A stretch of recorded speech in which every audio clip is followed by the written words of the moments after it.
조갑제 TV 시청자 여러분 안녕하십니까. 저는 역사학자는 아니지만 역사 애호가입니다. 역사를 취미로 여기는 사람입니다. 역사는 인문학의 일부입니다.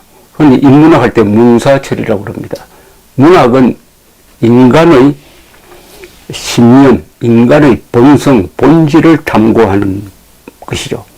그리고 철학은 이 세상 만물의 원리를 탐구를 합니다.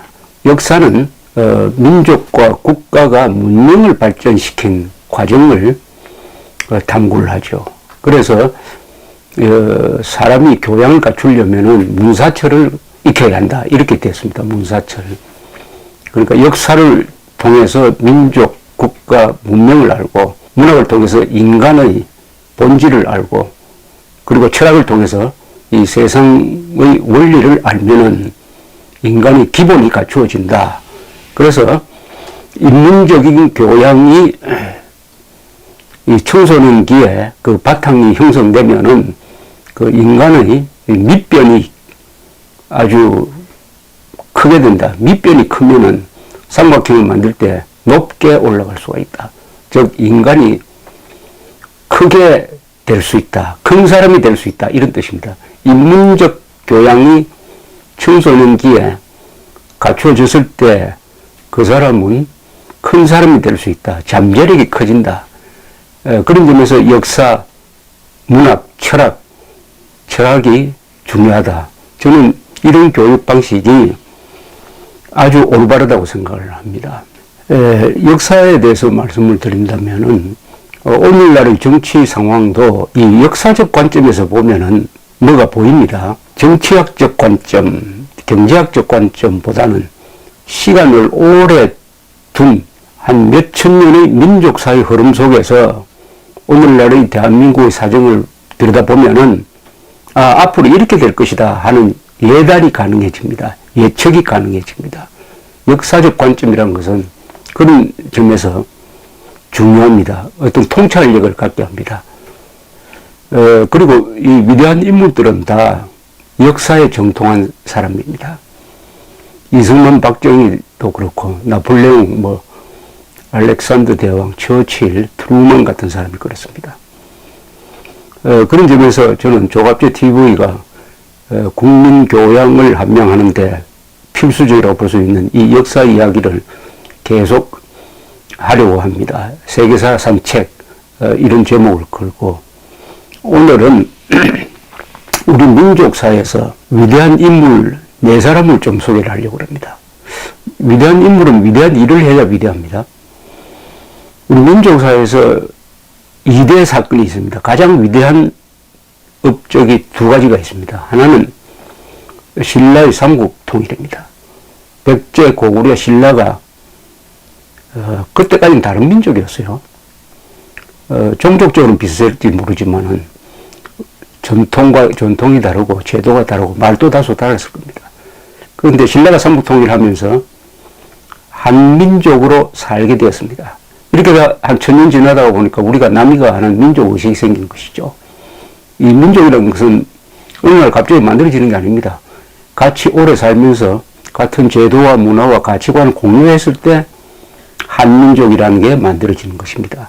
그 한민족이라는 이 집단이 만들어졌으므로 정체성을 가지고 뚜렷한 개성을 가지고 자존심을 가지고 이 거대한 중국 문명을 옆에 두고도 우리는 한민족은 독자적인 생활 방식, 생존 방식 그리고 국가 체제, 문화를 유지할 수 있었으니까 그 출발점은 신라의 삼국통일입니다. 신라의 삼국통일은 660년 백제를 멸망시키고 668년 고구려를 멸망시키고 그리고 676년 당을 한반도에서 쫓아낸 약 16년의 과정에 걸친 전쟁의 작품입니다. 그렇다면 신라의 삼국통일은 민족을 만들어내었다고 볼 수 있고요. 2번째로 위대한 사건은 1948년 8월 15일의 대한민국 건국입니다. 왜냐? 신라 고려 조선은 왕이 다스리던 전제 국가였습니다. 그러나 48년 8월 15일 날 우리가 세운 이 나라는 국민국가입니다. 우리 국민이 주권자로서 국가의 운영에 주체적으로 참여하고 있으니까 과거의 신라, 고려, 조선과는 다릅니다. 한 등급 승격된 거죠.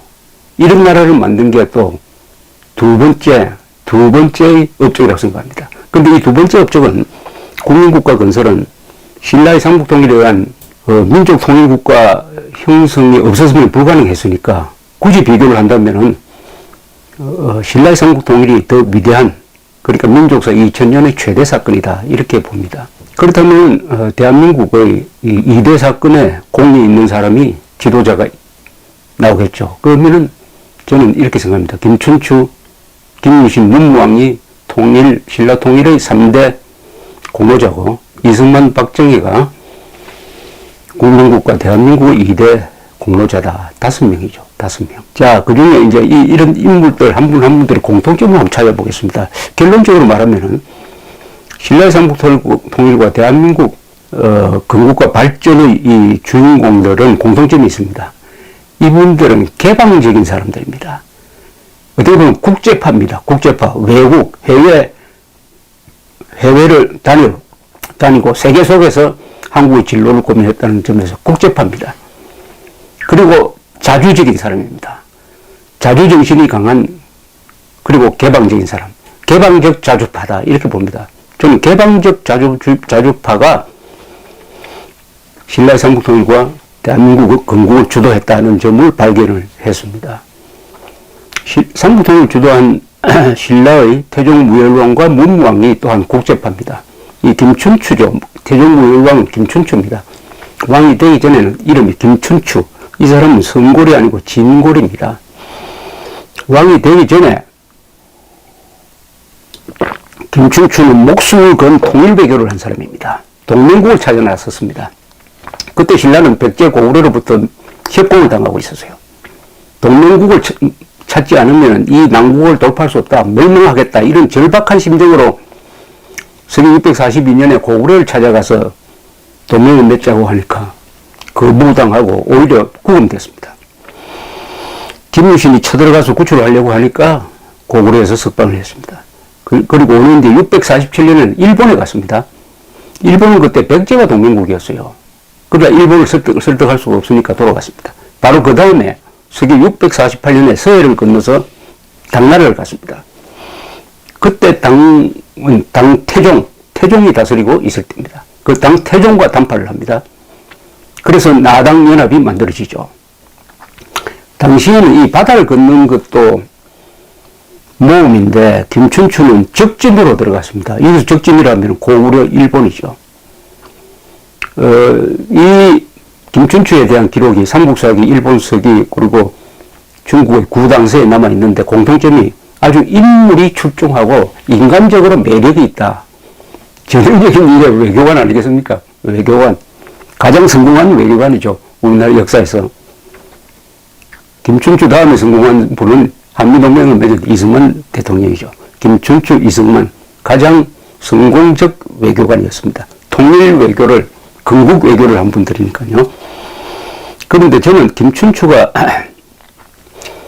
서기 648년에 당나라의 수도 장안에 도착을 했습니다.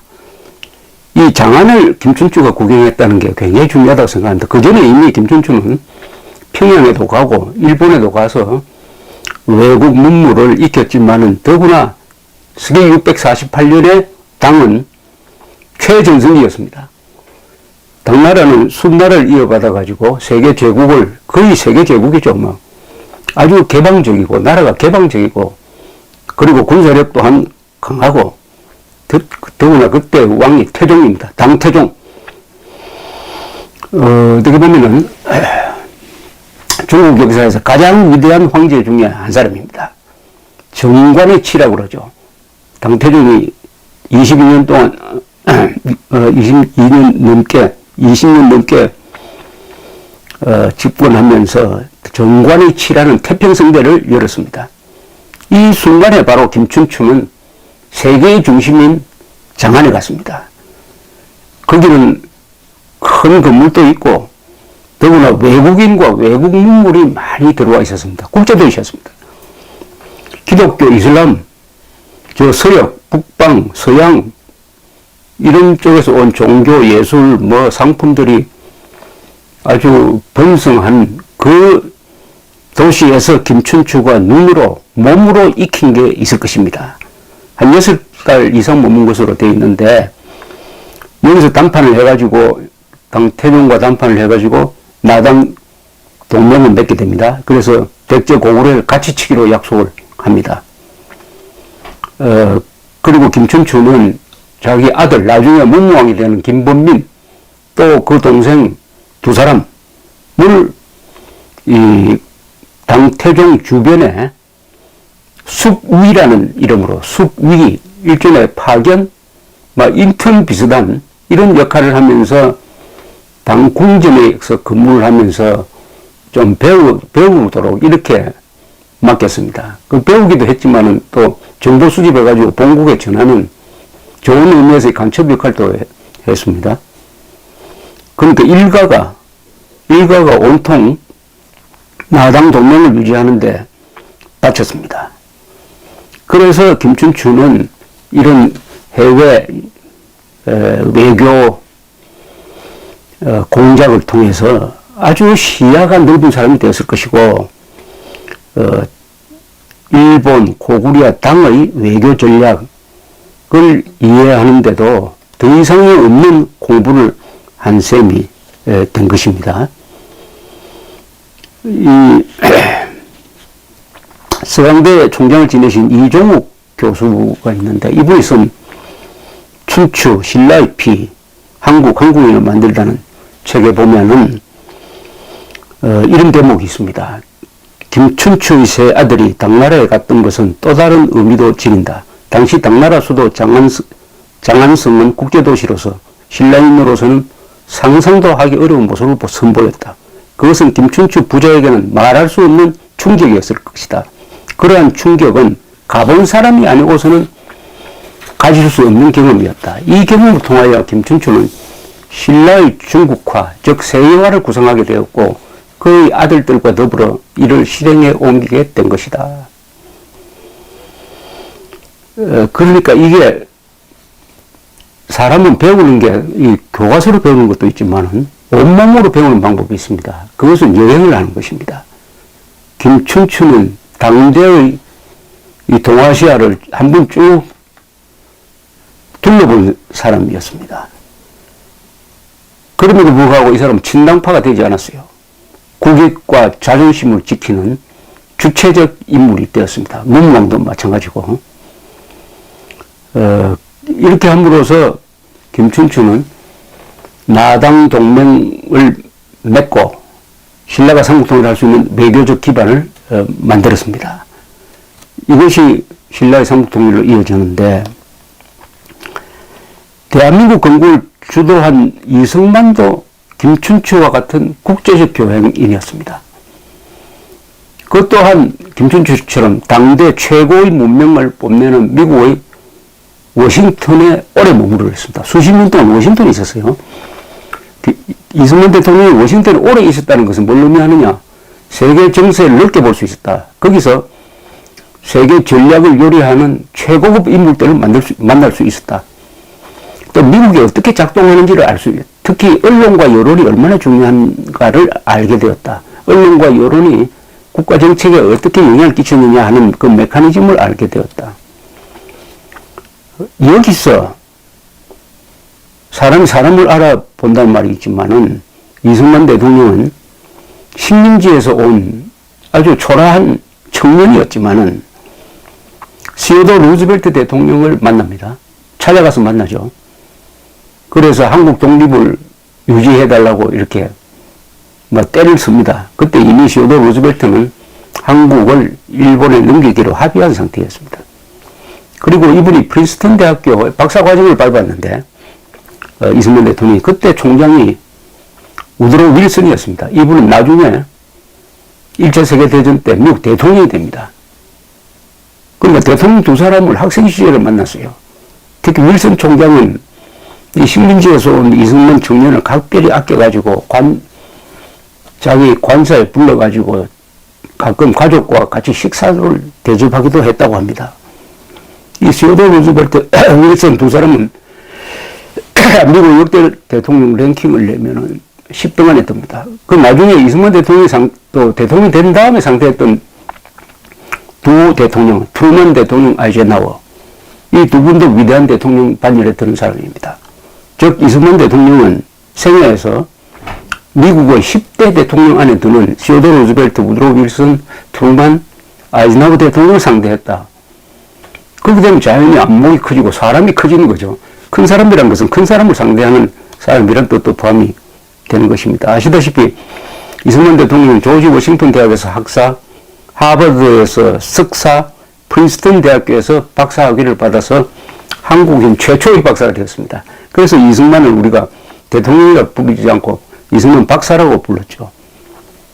이런 분이 건국 과정에서 유엔을 어떻게 끌고 갈 것이냐, 미국을 어떻게 끌고 갈 것이냐 고민하고, 또 6.25를 만났을 때 미국과 유엔의 도움을 받아서 나라를 지키면서도 미국에 휘둘리지 않고 방원포로 석방을 통해서는 미국을 압박하기도 하고 미국을 괴롭히기도 하면서 대한민국의 존립과 독립과 발전의 기틀을 만들었다.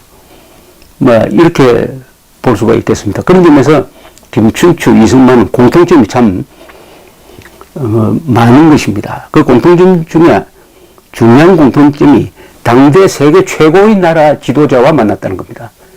당대 세계 최고의 나라 지도자와 만났다. 지도자를 상대했다. 이렇게 되는 거죠. 이승만을 이은 이 박정희 또한, 그리고 김춘추를 이은 문무왕 또한 이 두 사람 다 개방적 자주파였습니다. 박정희는 한국에서 거의 군사교육을 이분은 10년 이상 받은 사람입니다. 군사교육에 준하는 대구사범, 그리고 망군 사관학교, 그리고 일본군 사관학교, 해방된 뒤에는 조선경비사관학교. 이 군사교육만 한 10년 이상 받아 놓으니까 몸에 항상 그 군사문화의 이 표상이라고 볼 수 있는 질서, 균형감각, 효율성, 이런 게 몸에 딱 붙은 사람이죠. 이 박정희는 만주에서 사관학교에 다니고 만주에서 만주국에 근무를 했습니다. 그때 만주는 일종의 동북아시아의 서부였습니다. 뉴 프론티어였어요. 거기는 만주국이라는 괴뢰국을 만들어가지고 일본을 능가하는 나라를 만들겠다 해가지고 어마어마한 건물을 만들고 계획을 하고 해서, 또 그러다 보니까 야심찬 사람, 별의별 사람이 또 만주로 모여가지고 서로 경쟁하고 음모하고 서로 싸우고, 거기는 공산당도 있고 장개석 군대도 있고 뒤죽박죽이 된 이 만주라는 거대한 대지에서 젊은 시절을 보낸 박정희는 그 만주의 특징인 통이 크고 야망이 큰 이런 것을 흡수하지 않았냐, 이렇게 생각됩니다. 박정희 대통령이 추진한 정책을 보면은 규모가 큽니다. 우선 공업단지나 이 조선소, 제철소 이런 걸 만들 때 어떻게 몸이 자그마한 사람이 이렇게 큰 계획을 세우더냐, 이 스케일 감각에 놀라게 됩니다. 저는 그것의 한 원인이 이 만주에서 그 큰 안목을 기른 것이 아니냐 하는 그런 생각도 해봅니다. 만주. 이 격동기 만주를 경험한 사람의 공통점이 그런 게 있습니다. 만주 인맥이라고 합니다. 한국에도 정일권, 백선엽 장군 이런 분들이 만주 군맥에 들어가는데, 일본에도 기시, 시인화 같은 이 만주 관료 출신들이 있습니다. 이분들의 공통점이 어쨌든 이 스케일이 크고 야심이 대단하고 추진력이 강한 그런 점이죠. 그리고 박정희 또한 일본 육사 2년 유학을 하면서 일본도 보았습니다. 일본, 만주, 한국. 국제파죠, 국제파. 문무왕은 아까 설명드렸다시피 문무왕은 당나라 황실에서 파견 근무를 했던 사람입니다. 그러다가 김춘추가 백제를 멸망시킨 다음에 일찍 죽은 다음에 곧 왕이 되었죠. 이 문무왕은 그 뒤 20년 동안 제위하면서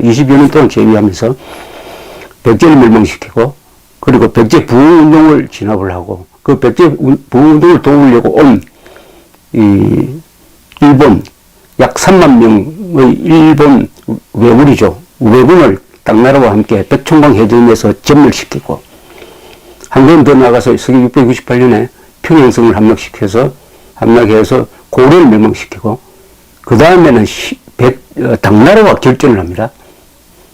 해서 이깁니다. 676년에. 그러니까 백제 부흥운동, 일본, 고구려 당 5 적과 싸워서 다 이겼습니다. 그리함으로써 드디어 서기 676년에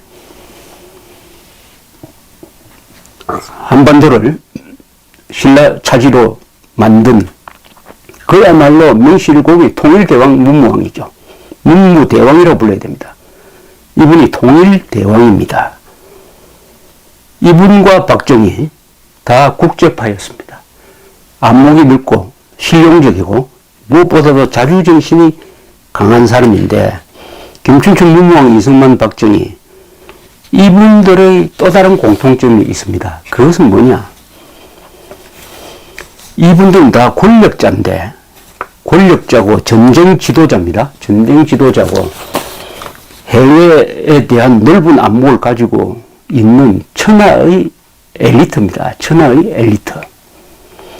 그리고 이 네 분이 한 역할은 한국 안에서만 평가받는 게 아니라 세계적 평가를 받아야 될 사람입니다. 특히 문무왕은 이 백제 고구려 외 당을 차례로 패퇴시킨 다음에 신라의 삼국 통일을 완수함으로써 이 항상 시끄럽던 이 수백 년 동안 전쟁만 하던 그러니까 외 주변에서 당, 수, 외까지 덤벼들어가지고 온통 국제전쟁터가 되어 있었던 이 한반도를 정리를 합니다.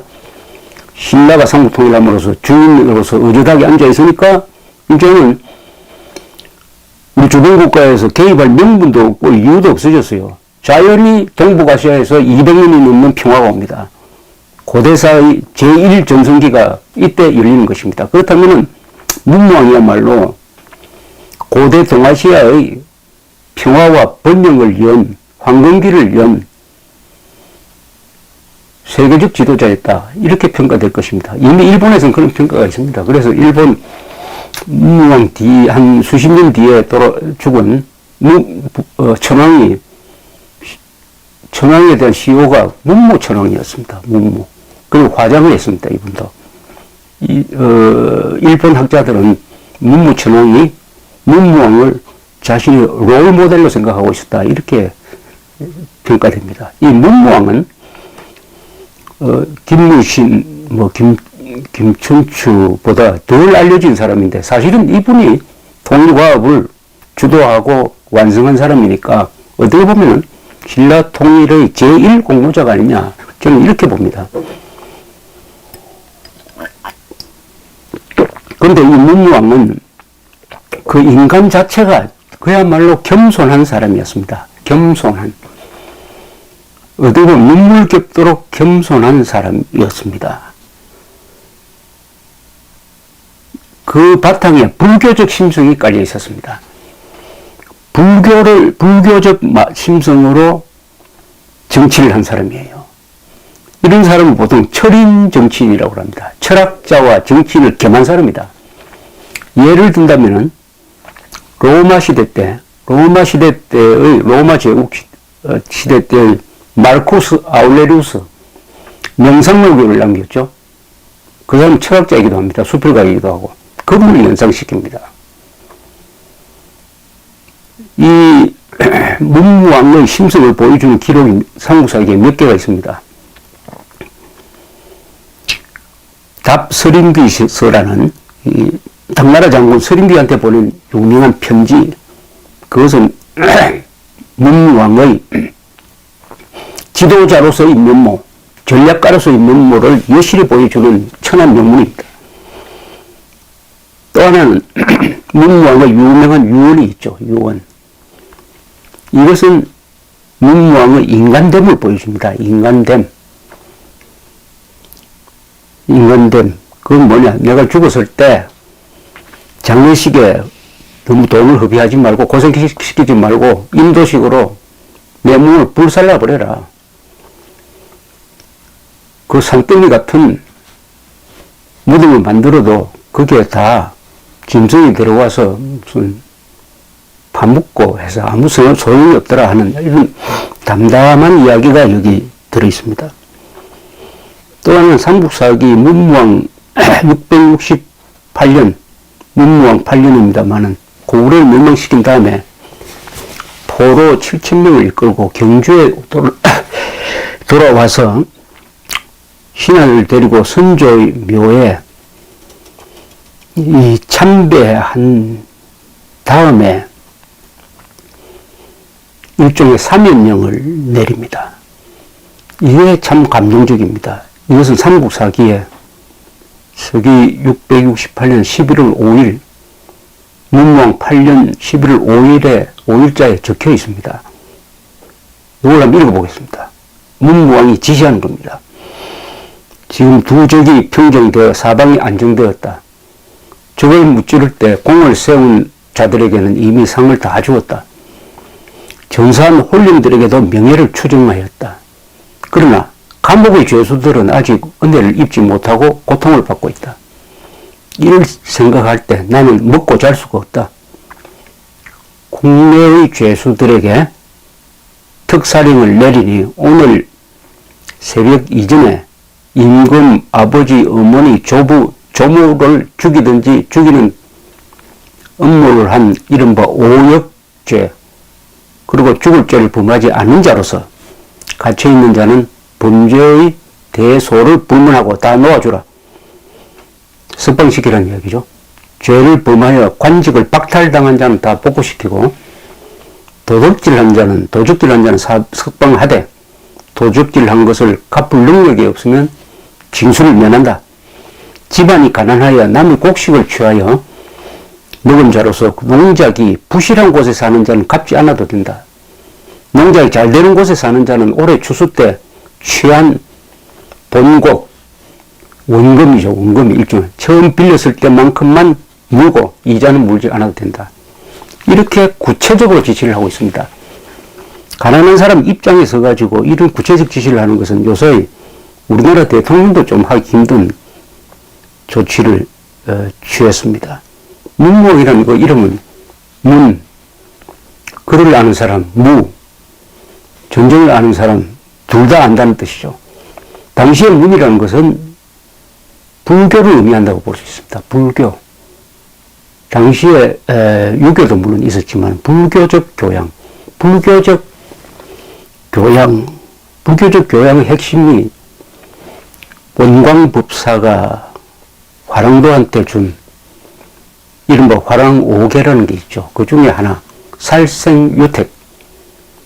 사람을 죽일 수밖에 없는 시대지만은 사람을 죽이더라도 제발 골라서 죽여라. 그게 살생유택입니다.